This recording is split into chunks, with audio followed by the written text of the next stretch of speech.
AP assembly ఎన్నికల ఫలితాలపై APCC chief YS Sharmila సంచలన వ్యాఖ్యలు చేశారు. వైఎస్ఆర్సీపీ 11 స్థానాలకు పరిమితమవడం మార్పు కావాలని ప్రజలు తీసుకున్న నిర్ణయమంటూ మాట్లాడారు.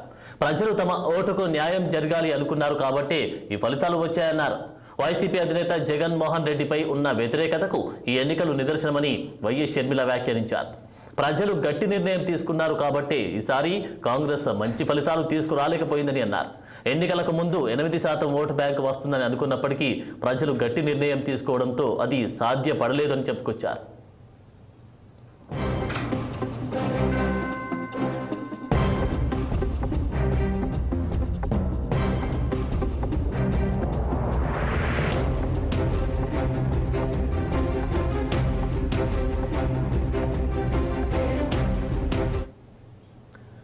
అంతేకాదు కాంగ్రెస్ పార్టీకి మంచి భవిష్యత్ ఉంటుందని 2019లో అధికారంలో వస్తుందన్న ధీమా వ్యక్తం చేశారు. వైసీపీ నుంచి ఎంతమంది వచ్చినా స్వాగతిస్తామని షర్మిల తెలిపారు. అదే సమయంలో ప్రత్యేక హోదా అంశంపై చంద్రబాబుకు పలు ప్రశ్నలు సంధించారు. గతంలో 10 ఏళ్ల హోదా ఇస్తామని మోదీ ఇచ్చిన హామీని ప్రస్తావించారు. కేంద్రంలో మోదీ ప్రధాని అయ్యారు అంటే అది తెలుగు ఎంపీల వల్లే సాధ్యమైందన్న షర్మిల ఇప్పుడు హోదా సాధించే అవకాశం ఉందని తెలిపారు.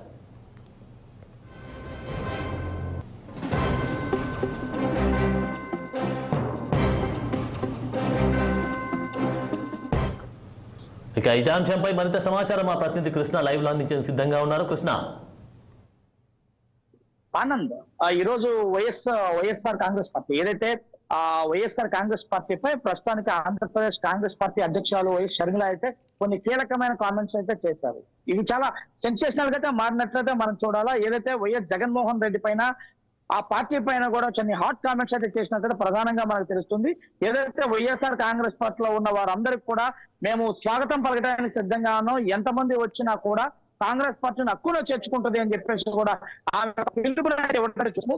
దీంతో పాటు కాంగ్రెస్ పార్టీ పైన ఉన్నటువంటి ఆ పార్టీ మీద అనేక కీలక వ్యాఖ్యలు, ఏదైతే జగన్మోహన్ రెడ్డి చేసినటువంటి దుర్మార్గ పాలన కూడా నిదర్శనంగా ఈ తీర్పు వెలువరిందని చెప్పేసి కూడా ఈ పాయింట్ అయితే ఏదైతే ఆమె వ్యాఖ్యలు చేశారో చాలా దుమారం రేపిందని మనం చెప్పాలి. ఏదైతే ప్రజలు చాలా దృఢంకల్పంతో ప్రజలు చాలా తిరస్కరించడానికి చాలా బలంగా ఓట్లు వేశారు. వైఎస్ఆర్ కాంగ్రెస్ పార్టీ చేసిన అరాచక పాలనని ఓడించడమే ప్రధాన లక్ష్యంగా ఈ ఎన్నికలు అయితే జరిగినాయి. అందుకని ఇటువంటి తీర్పు ఇచ్చారని చెప్పేసి కూడా షర్మిల అయితే మాట్లాడటం అయితే చూసాము. ఇదే కాకుండా రాబోయే రోజుల్లో ఆంధ్రప్రదేశ్ లో ఉన్నటువంటి వైఎస్ఆర్ కాంగ్రెస్ పార్టీ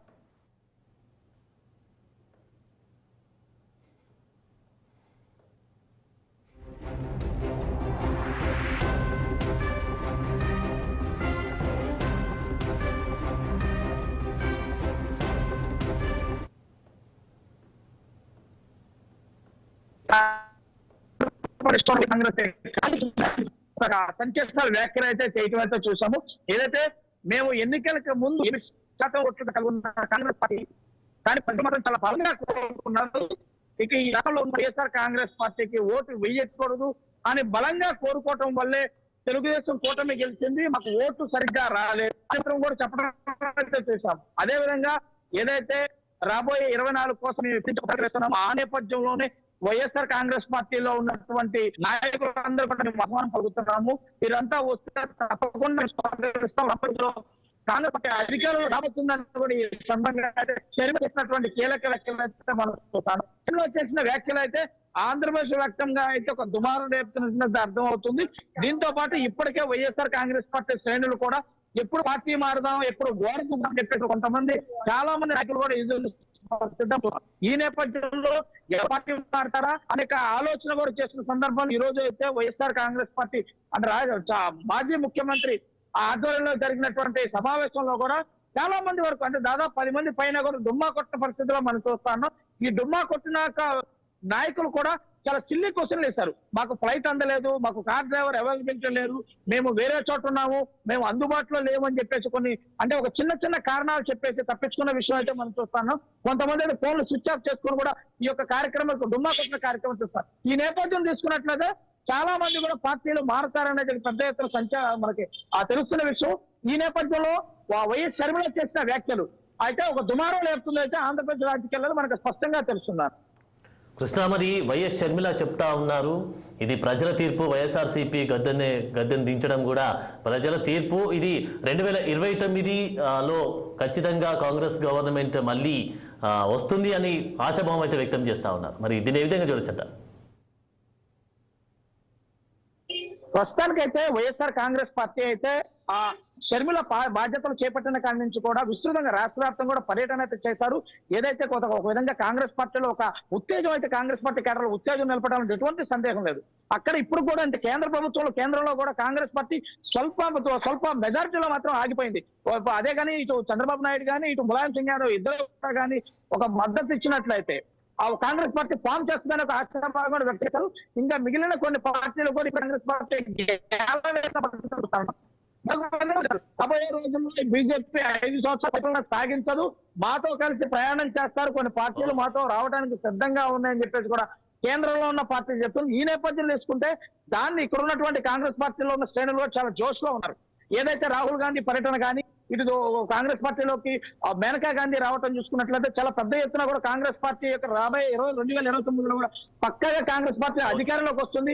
ఆ నేపథ్యంలో బీజేపీ కూడా ఇప్పటికే తన గ్రాఫ్ తగ్గుతుంది కేంద్రంలోని కూడా ఇప్పటికే మనకు కొన్ని సంకేతాలు అవుతాయి. ఈ నేపథ్యంలో కూడా షర్మిల చేసిన వ్యాఖ్యలు రాబోయే రోజుల్లో కూడా చాలా పెద్ద ఎత్తున కాంగ్రెస్ పార్టీలోకి అన్ని మిగతా వాళ్ళు చేరబోతున్నారు.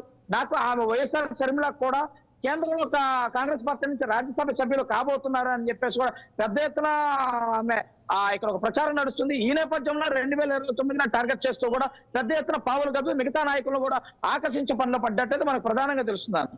Right, thank you Krishna.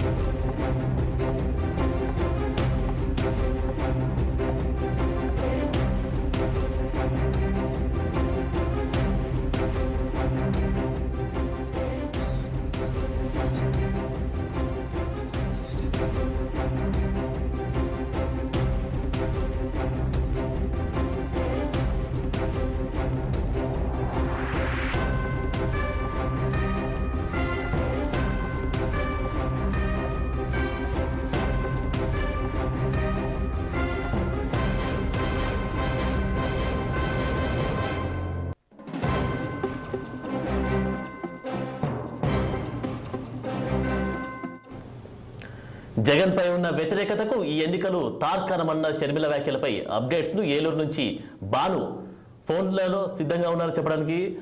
Bhanu, చెప్పండి, షర్మిల వ్యాఖ్యలు అయితే సంచలనంగా రేకెత్తించినటువంటి అవసరం కనిపిస్తుంది. మరి ఇటు సంబంధించి వైసీపీ శ్రేణుల స్పందన విధంగా ఉంది.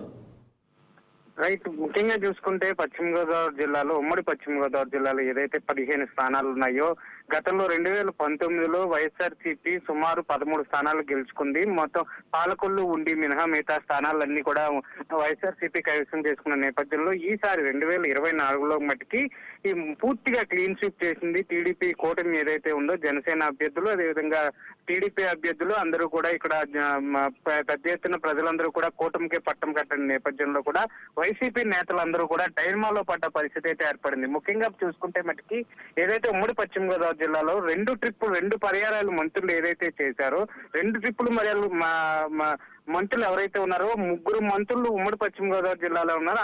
అది కాకుండానే నామినేటెడ్ పోస్టులు, శాసన మండలి చైర్మన్లు, అదేవిధంగా ఎమ్మెల్సీలు కూడా అత్యధికంగా ఉమ్మడి పశ్చిమ గోదావరి జిల్లాలో ఉన్నారు. ముఖ్యంగా చూసుకుంటే కాపు నేతలు, బీసీ సంబంధించిన నేతలు, చౌదరీస్, కమ్మ సామాజిక సంబంధించిన నేతలు కూడా ఉమ్మడి పశ్చిమ గోదావరి జిల్లాలో ఎక్కువగా ఉన్న నేపథ్యంలో ఈ రోజు షర్మిల రెడ్డి ఏదైతే వ్యాఖ్యానం చేశారో, తలుపులు తెరిచిన ఎంత మంది వచ్చినా సీనియర్ నాయకులు వైఎస్ఆర్సీపీ నుంచి మేము కాంగ్రెస్ లోకి జాయిన్ చేసుకుంటూ వాళ్ళకు ప్రత్యేక స్థానాన్ని కల్పిస్తామని చెప్పిన నేపథ్యంలో అందరూ కూడా చర్చనీయ అంశం కింద కూడా మారింది. ముఖ్యంగా చూసుకుంటే ఏదైతే ఇప్పుడు కూటమిలో గెలిచిన అభ్యర్థులు ఎవరైతే ఉన్నారో, గత వైఎస్ఆర్సీపీ హయాంలో చేసిన మంత్రులు, అదేవిధంగా శాసన సభ్యులు ఎవరైతే ఉన్నారో వాళ్ళందరూ కూడా ఇప్పుడు గట్టు పరిస్థితి ఏర్పడే పరిస్థితి అయితే ఉంది.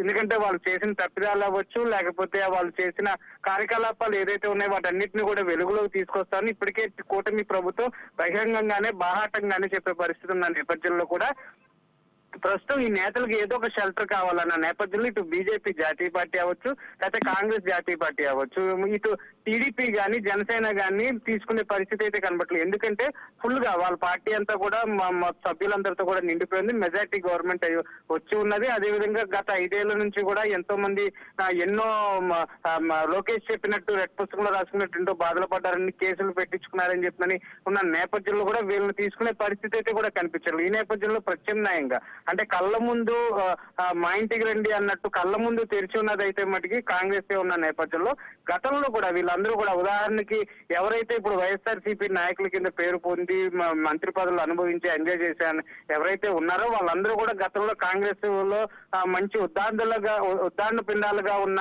నేతలే అవ్వచ్చు. ఈ నేపథ్యంలో కాంగ్రెస్ లో వాళ్ళకు కూడా మంచి మంచి కాంటాక్ట్స్ కూడా వీళ్ళందరూ కూడా కాంగ్రెస్ లోకి రమ్మని బహిరంగంగానే షర్మిలారెడ్డి వ్యాఖ్యానం చేయడంతో కూడా వీళ్ళందరూ కూడా క్రాస్ చెక్ లోకి వెళ్ళారు. మరో పక్క చూసుకుంటే ఈ రోజు ఏదైతే జగన్మోహన్ రెడ్డితో 175 నియోజకవర్గాలు కంటెస్టేట్లు ఎవరైతే ఉన్నారో వాళ్ళందరూ కూడా భేటీ అనంతరం కూడా ఎవరైతే వెళ్లారు, ఎవరైతే అసమ్మతిగా ఉన్నారు, ఎవరైతే కొద్దిగా ఇబ్బంది వాతావరణం ఎదుర్కొంటున్నారో వాళ్ళందరూ కూడా అంటే ఉదాహరణకి చెప్పాలంటే తూర్పుగోదావరి జిల్లాలో జక్కంపూడి రాజా గతంలోనే అధికారుల మీద అతను దూషించడం కానీ అధికారుల మీద తప్పిదం వేసి ఓటమికి కారణం వాళ్ళేం చెప్పడం కూడా జరుగుతుంది. మరో పక్క పెడన జోగి రమేష్ గాని పశ్చిమ గోదావరి జిల్లాలో ఉన్న కొట్టి సత్యనారాయణ మాజీ దేవాదాయ ధర్మాదాయ శాఖ మంత్రి ఎవరైతే ఉప ముఖ్యమంత్రి ఎవరైతే ఉన్నారో కొట్టి సత్యనారాయణ కూడా ఐపాక్ అని చెప్పని ఒక పిచ్చి సంస్థ ద్వారా జగన్మోహన్ రెడ్డి మోసం చేశారని చెప్పిన జగన్మోహన్ రెడ్డి అవగాహన తేకుండా చేశారని చెప్పిన చాలా మంది అంటే ఇలా చెప్పుకుంటూ పోతే కూడా ఉమ్మడి పశ్చిమ గోదావరి జిల్లాలో కూడా చాలా మంది నేతలు ఇప్పటికీ అసమ్మతి ఉండడం వల్ల కూడా ఇటువంటి ఆఫర్ ని సద్వినియోగం చేసుకుంటారా లేకపోతే జగన్మోహన్ రెడ్డితో ప్రయాణం చేస్తారా వాట్ ఈజ్ వాట్ అని చెప్పండి కాలం నిర్ణయించాల్సింది. కానీ వైఎస్ షర్మిలారెడ్డి ఏదైతే ఈ ప్రకటన చేసినా అప్పటి నుంచి కూడా ఇటు జనాల్లోనూ ఇటు రాజకీయ నాయక ప్రముఖుల్లోనూ కార్యకర్తల్లోనూ ఒక చర్చనీయాంశంగా అయితే మారింది. Thank you Banu.